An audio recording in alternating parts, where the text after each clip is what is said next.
Selamat pagi menjelang siang Tribuners, kembali lagi dengan kami di dalam program Tribun Podcast Mobile. Tribuners, di pagi menjelang siang ini saya kedatangan salah satu narasumber yang sangat luar biasa bagi kami, satu kehormatan bisa mewawancarai Pak JSM yang akrab disapa sehari-hari ya, dan dikenal. Beliau adalah tokoh nasional, mungkin bagi warga Sulawesi Utara tidak asing lagi dengan beliau, karena memang beliau ini adalah putra asli Sulawesi Utara yang memang berkiprah di nasional bahkan sampai internasional. Nah, momen ini Tribuners, kebetulan Pak JSM ada di Sulawesi Utara dengan beberapa agenda ya Pak ya. Nah, jadi kita bisa diberikan kesempatan untuk langsung ngobrol santai dengan Pak JSM. Nah, mungkin kita menghemat waktu Tribuners, mungkin langsung saja mungkin Pak JSM memperkenalkan nama, dan juga mungkin selama di Sulut ini pertama aktivitasnya ini dalam rangka apa? Silakan Pak. Ya. Baik, saya sampaikan selamat pagi para Tribuners. Suatu kehormatan bagi saya untuk bisa bersama-sama tatap muka. Ini adalah kesempatan pertama bisa bertatap muka langsung dengan media Sulawesi Utara. Tentu saya memperkenalkan diri, nama saya adalah Jan Samuel Marinka, orang sering singkat-singkat dengan JSM. Lahir di Jakarta 11 Oktober tahun 63. Jadi 60 tahun lebih, plus. Sudah, artinya ini adalah satu kehormatan bagi saya dengan latar belakang selama ini sebagai seorang jaksa. Saya adalah jaksa 35 tahun berkarya. Dan kemarin tanggal 2 April saya baru saja mendapatkan surat pemberhentian dengan hormat atas permintaan sendiri. Jadi ini adalah salah satu bentuk upaya saya, karena bagi jaksa itu usia pensiunnya sebenarnya masih ada 2 tahun lagi. Tapi kelihatannya ini adalah momen yang tepat bagi saya untuk kembali ke kampung halaman. Sebenarnya asal usulnya kakek moyang kita dari Ratahan. Sekarang itu Minahasa Tenggara.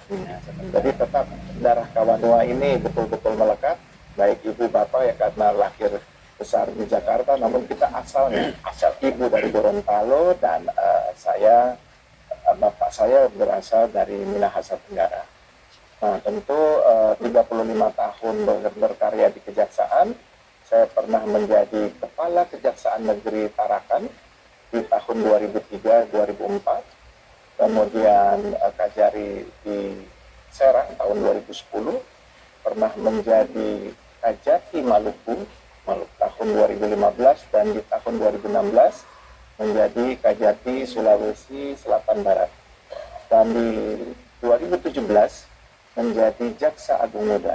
Jadi ini pencapaian yang secara kedinasan mencapai karir puncak sebagai seorang jaksa, yaitu Jaksa Agung Muda. Wah, di atas itu hanya Jaksa Agung. Ya. Dan saya berbahagia dan berbahagia, mungkin sampai hari ini setelah 79 tahun Indonesia merdeka, baru satu orang saja yang menjadi Jaksa Agung Muda oleh warga Kawanua, dan ini semoga bisa menjadi motivasi bagi adiaksa muda bahwa mereka pun ke depan mungkin bisa juga mencapai jenjang sehingga di Kejaksaan Agung sebagai karir tertinggi sebagai eselon 1.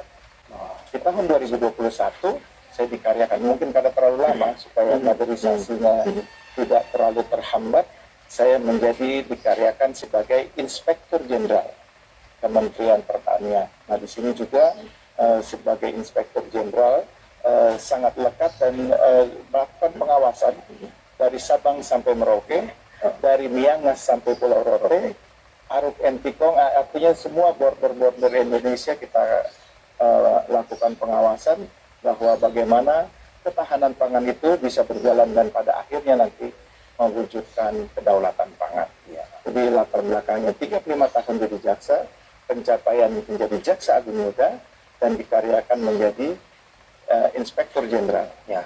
Dan berhenti atas permintaan sendiri baru 2 April.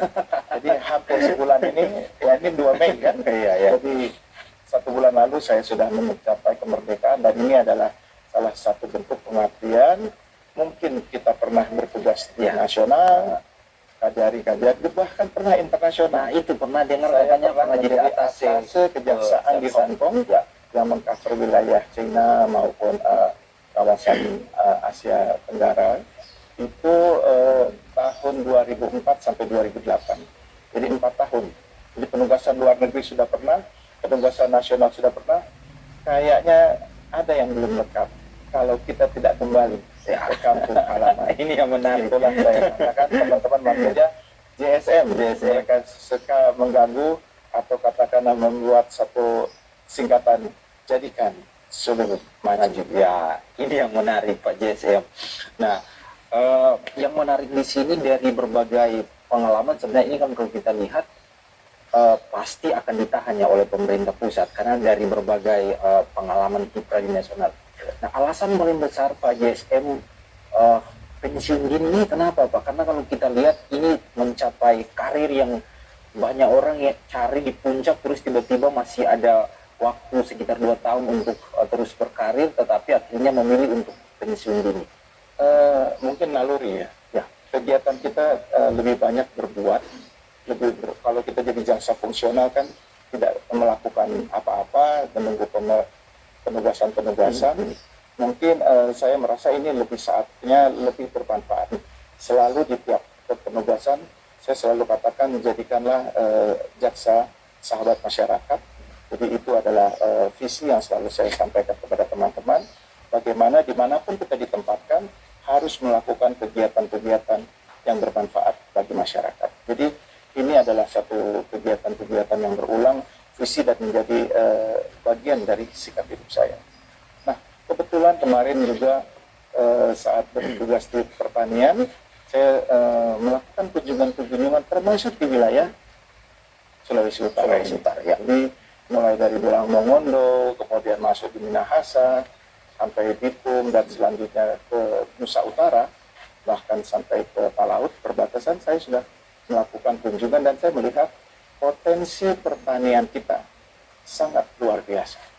Mengapa potensi pertanian ini sangat luar biasa? Kita melihat bahwa bagaimana perikanan kita ya, bisa mampu tumbuh dan berkembang secara luar biasa. Kemudian pertanian kita sendiri, kita hidup cukup dari halaman rumah kita. Dan bagaimana juga kegiatan-kegiatan yang bagaimana menggabungkan. Karena selama ini saya juga bekerja sama dengan lintas kementerian. Ya. Saya ajak teman-teman dari Kementerian Desa, kebetulan dia Inspektur Jenderalnya anak buah saya juga dulu. Ada ketentuan di Kementerian Keuangan agar mengalokasikan minimal 30% kegiatannya. Jadi itu keputusan Menteri Keuangan tahun 2021 yang mengatur agar 30% kegiatannya untuk kegiatan pertanian. Nah ini kalau kita kawal bersama-sama maka saya yakin ini akan bisa mewujudkan lumbung desa. Nah lumbung desa ini, lumbung pangan desa ini sangat menunjang ketika kita COVID. Bagaimana negara ini bisa bertahan itu adalah berdasarkan ketahanan pangannya. Nah ini harus menjadi catatan kita. Karena dunia mengalami problem yang disebut krisis pangan dan krisis energi. Kita harus bisa melewati. Nah saya melihat kemarin juga di program Pak Prabowo Gibran itu ada satu yang sering didengungkan berulang-ulang adalah bagaimana bisa kita memberikan makan siang gratis ya, minum susu agar generasi ke depan adalah generasi-generasi kita yang cerdas menuju Indonesia emas. Nah kalau pertanian kita, lumbung pangan kita tidak disiapkan, maka program besar ini akan sia-sia saja. Nah karena itu kelompok tani kebetulan kemarin mengajak saya untuk bergabung, memanggil saya, kemudian kelompok nelayan, dan juga ada partai politik yang ayo Pak Yan, mendaftar Jo katanya. Jadi akhirnya saya terpanggil mendaftar kemarin di Partai Gerindra untuk memulai satu program dan akhirnya terciptalah ini. Jadikan Sulut Maju melalui melalui program membangun lumbung pangan desa di Sulawesi Utara. Itulah visi saya ketika ingin mendorong agar sama-sama ini tidak boleh menjadi mimpi kita sendiri. Ya. Ini harus menjadi mimpi bersama agar kita bisa mewujudkan Sulawesi Utara melalui yang lebih maju lagi melalui kita kebersamaan melalui membangun sektor pertanian. Ya. Pak Jason, ini kita lihat di lapangan dari survei yang ada, memang salah satu yang mencuat, yang kuat di lapangan ini sama Pak JSM sendiri. Nah, dengan kata lain, jadikan Sumut maju. Nah, mungkin Pak JSM gimana ketika nanti, ini kan sudah mendaftar tentunya, dan nanti kan mungkin akan membangun koalisi ke depan. Ada dorongan-dorongan dari masyarakat, dari komitmen mungkin lebih ditekankan, kan masyarakat tahu saat ini baru mendaftar. Cuma mungkin pengakuan dari Pak JSM sendiri terkait dengan dorongan untuk maju di Pilgub ini nanti, ini seperti apa sekarang? Kalau keterpanggilan, saya sudah ada keterpanggilan. Jadi artinya saya mengajukan pensiun dini itu. Pensiun dini. Kalau kita mau nyaman, hidup nyaman, saya cukup jadi komisaris saja di Jakarta atau di BUMN. Karena eselon 1 biasanya kita mendapatkan itu, atau mendapatkan gaji fungsional, kan lumayan tuh 45 juta juga satu bulan. Tapi mungkin itu bukan saya. Saya ingin selalu diri saya bisa berbuat sesuatu untuk masyarakat. Jadi keterpanggilan itu ada dorongan-dorongan dari masyarakat, dan akhirnya kemarin kami mulai 1 Mei membuka satu rumah yang disebut Rumah Sahabat JSM.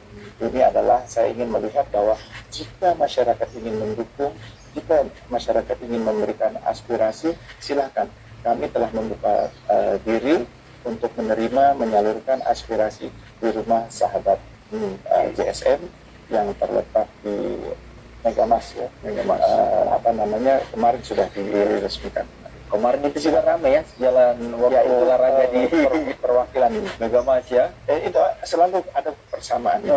Jadi ketika jalan pagi, katanya ayo kita jalan pagi sama-sama, ayo kita mulai. Nah, saya ajak teman-teman kaum milenial juga, biar mereka tunjukkan bahwa di dalam pikiran-pikiran tubuh yang sehat ada pikiran-pikiran yang sehat. Itulah jalan sehat, jalan sehat. JSM lagi. Ini sekarang agenda-agendanya Pak JSM ini apa sekarang untuk di Sulawesi sendiri? Katanya ini tidak lama juga akan balik ke. Untuk di Sulawesi saat ini, ya artinya begini, kita kan perlu menunjukkan bahwa mungkin di kalangan elit, kalangan menengah banyak yang sudah mengenal. Nah, saya tentu ingin kemarin itu keliling. Jadi kemarin saya dari lewat Amurang, kemudian ke Bolmong Timur, terus sampai ke Kota Mebagus, hingga sejenak kembali lagi ke Bolmong Utara Mitra. Jadi keliling. Jadi artinya mulai bertatap muka, ternyata mulai banyak himbauan-himbauan masyarakat yang khususnya masyarakat pertanian yang saya tangkap di sini. Mereka mengalami kelangkaan pupuk. Itu yang sangat dirasakan oleh masyarakat pertanian kita. Dan puji Tuhan kemarin di bulan Ramadan saya bertemu dengan Pak Menteri Pertanian, Pak Amran, dan beliau menjanjikan dan mengalokasikan 50.000 ton untuk pertanian Sulawesi Utara. Ini adalah satu peningkatan yang luar biasa, dan ini saya berharap bisa menjadi kontribusi nyata terhadap dukungan Kementerian Pertanian kepada pertanian di Sulawesi Utara. Kita akan kawal bersama agar program ini bisa tepat sasaran, sehingga masyarakat bisa menikmati kegiatan-kegiatan dari hasil pertanian ini sendiri. Tapi sekali lagi saya katakan tadi, pertanian itu tidak dapat bekerja sendiri. Jadi dia harus bekerja bersinergi lintas kementerian, pusat, daerah, juga dengan masyarakat. Nah, kalau sekarang kita hanya hasil pertanian saja, keluar lagi hasil pertanian, itu tidak akan memberikan nilai tambah. Jadi kemarin saya bekerja sama dengan Asosiasi Petani Kacang Koro, itu bagaimana nanti petani itu keluarannya bisa menjadi produk-produk turunannya yang berbagai bentuk. Kalau kacang koro itu luar biasa. Dia adalah substitusi dari kedelai. Bayangkan 79 tahun Indonesia merdeka, kedelai saja kita masih impor. Nah, ternyata kacang koro ini memiliki kandungan asam folat yang begitu tinggi dan bisa menjadi substitusi dari kedelai. Jadi nanti bisa kita produksi turunan-turunannya seperti tempe tahu, tepung, ataupun susu. Nah, ini susu kedelai, susu kacang koro. ini nilainya tinggi. Nah itulah yang saya membuat program bersama-sama. Ayo kita turun, kita dukung terjadinya hilirisasi. Agar apa? Produknya tidak kacang jadi kacang. Kalau dia hanya sekedar kacang saja keluar, mungkin nilai satu hektar itu mungkin 6 ton dengan harga hanya 6.000 atau 8.000, tentu nilainya sangat kecil sekali. Dia hanya akan mendapatkan mungkin sekitar 48 atau sampai 60 juta sekali panen. Tapi kalau itu diolah atau istilah kita hilirisasi, dia akan menjadi nilai tambah. Nah inilah yang harus kita dukung. Jadi saya mengambil beberapa desa menjadi proyek percontohan bahwa kita bisa berkebun, kita bisa mengolah hasil, sehingga di desa itu produk pertanian ada, UMKM-nya meningkat, hilirisasi terjadi di situ, pertumbuhan ekonomi masyarakat terjadi. Inilah yang disebut dengan ketahanan pangan di setiap desa. Itu yang kita harus sosialisasikan, dan ini kita harapkan nanti di 1.800 desa bisa menjadi kita terapkan ke depan. Dan itu kalau terjadi, maka saya yakin konsep visi jadikan sudut maju bisa terjadi. Wah, luar biasa. Pemerintah saat ini, saya merasa beruntung.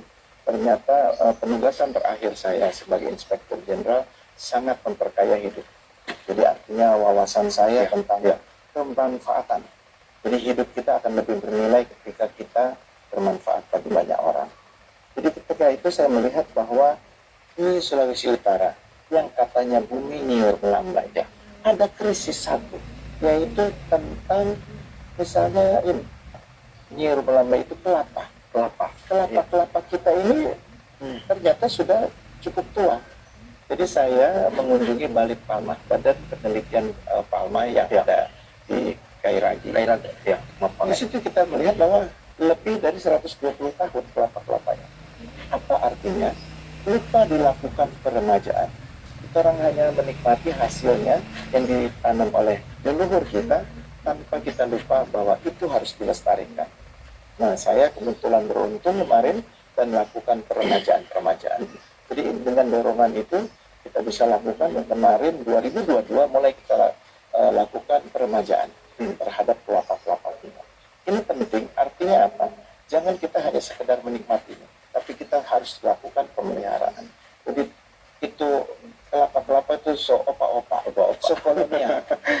Jadi harus ada ganti milenial, sehingga dia bisa menjadi nilai tambah. Nah itu telah dilakukan hampir di setiap kabupaten kota kita memberikan bantuan hampir 1.000 hektar peremajaan, dan ini harus kita terus. Artinya apa?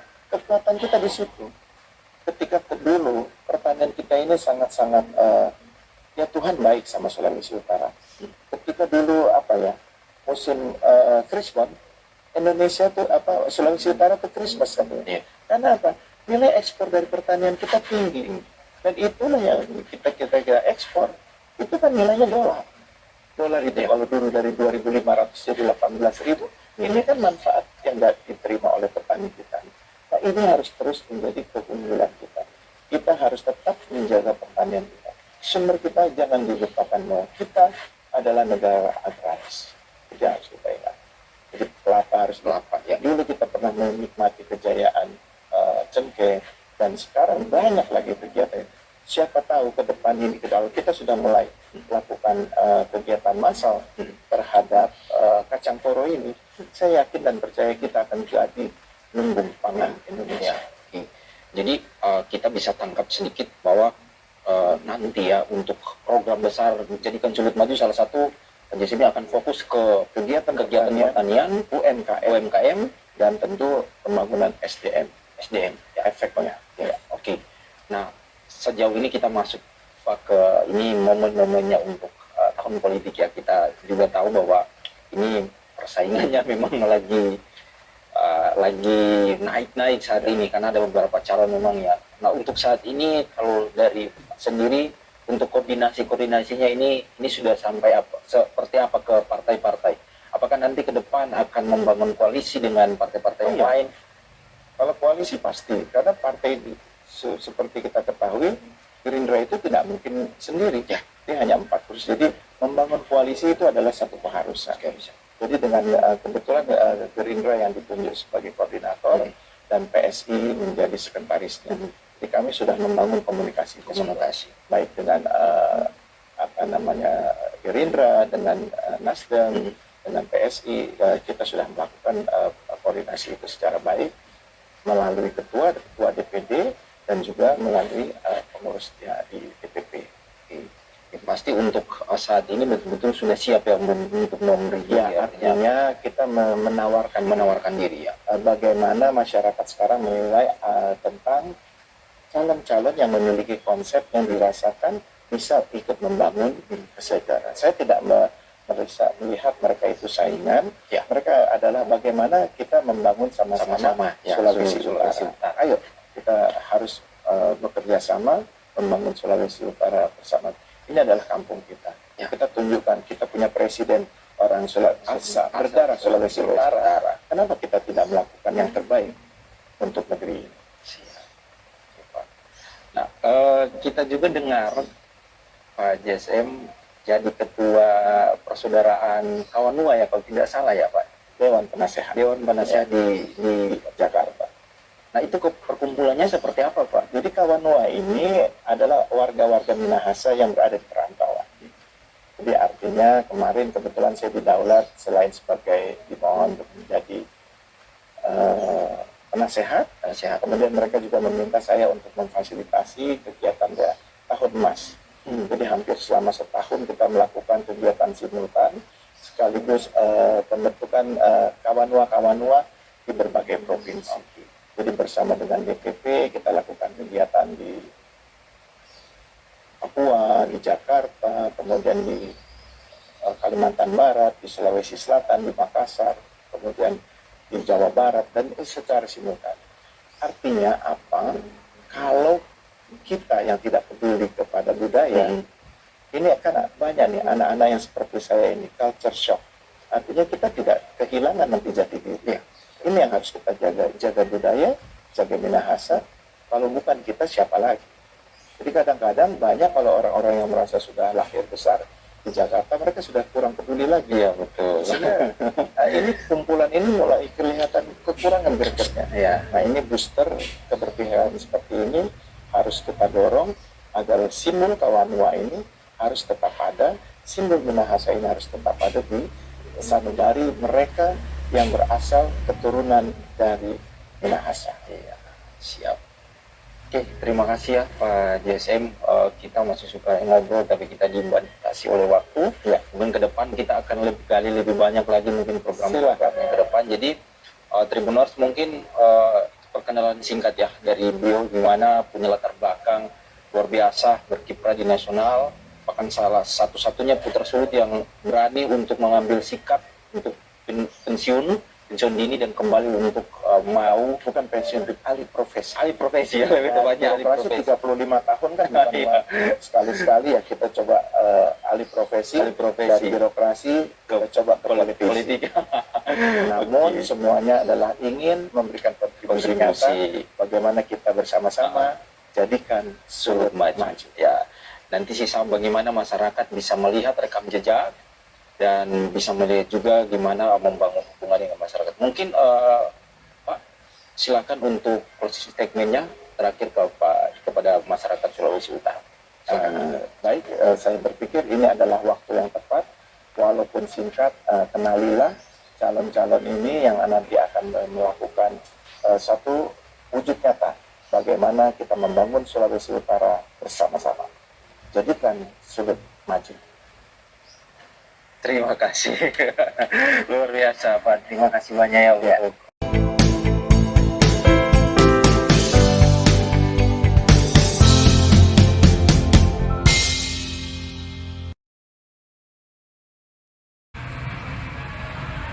Pelepasan komoditas pertanian asal Sulawesi Utara berlangsung di Terminal Peti Kemas Bitung. Sebanyak lebih dari 17.000 ton produk turunan kelapa dan buah pala senilai 83 miliar rupiah akan diekspor ke 11 negara tujuan. Irjen Kementerian Pertanian Yan Maringka berharap Hari Kebangkitan Nasional sebagai kebangkitan sektor pertanian. Setiap kabupaten dan kota diharapkan bersinergi untuk meningkatkan kualitas dan kuantitas hasil pertanian. 20 Mei 2022 kita telah berhasil melakukan ekspor dari sektor pertanian mencapai 2,9 triliun.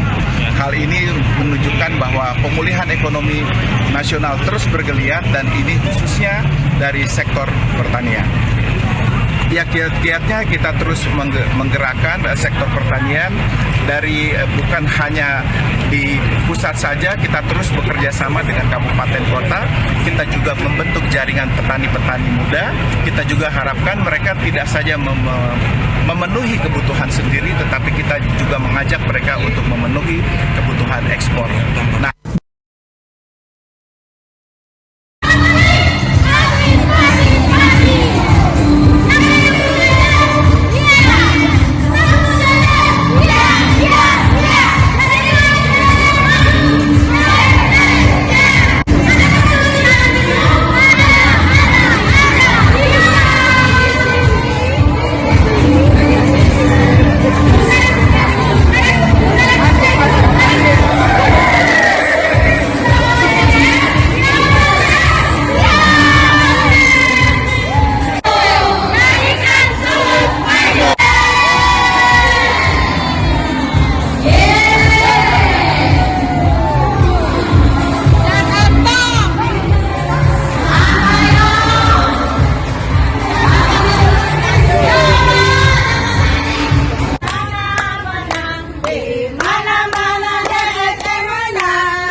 la la la